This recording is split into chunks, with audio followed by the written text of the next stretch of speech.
My name is Àpótíeri Àlàmíẹ̀rù. Lẹ́sìn Olúwayomi Àròlé, a fẹ́ kí Olúwa Ọlọ́run Olódùmarè. Now let's go. Ọlọ́run Olódùmarè, ṣe la wá kí ọ tá a wá yàn fún ọjọ́ òní. Wá gbọ́ pé wá gbà yín wá, ìgbàláyè rẹ làwa fẹ́, jẹ́ ká rí ọ̀ká tó lọ jù ú bà. Olúọlọ́ba mi kábíyèsí o, ọba sọyẹ́sọ̀rọ̀ ọba sòjò sẹ̀rù.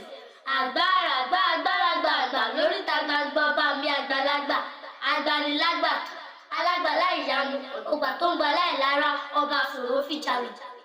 Aríni, amọ́ni, apani, ajíni, akẹ́ni, akẹ́ni, ọ̀jíkọlùkọpa ọ̀pákọlùkọyè, iná ọlọ́ àpáta tí èṣe bomi pa òjò pátápátá tí ń pa Sátánì lórí ọba sòrò fìjàlè. Kí ni sáà ló ṣe tó sọ́dọ̀ rẹ̀ jẹ́lẹ́jẹ́lẹ́ tó sọ́dọ̀ àgùntàn jẹmọ̀jẹmọ̀? A ò rárá tábìtì dáláyé.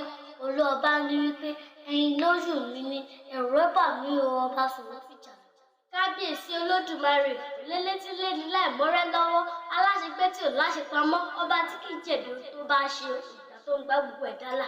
Ìwọ ni Alpha àti Omega, ẹni ìṣáájú àtẹni ìkẹyìn, ìpilẹ̀ṣẹ̀ àti òpin, ẹni tí ń bẹ tó ṣùwà tó sì ń bọ̀ wá. Ohùn rẹ̀ dàbí omi púpọ̀, ohùn rẹ̀ fa igi Bábílónì ya, láti ẹnu rẹ̀ wá lè dà nínú olójú méjì wà.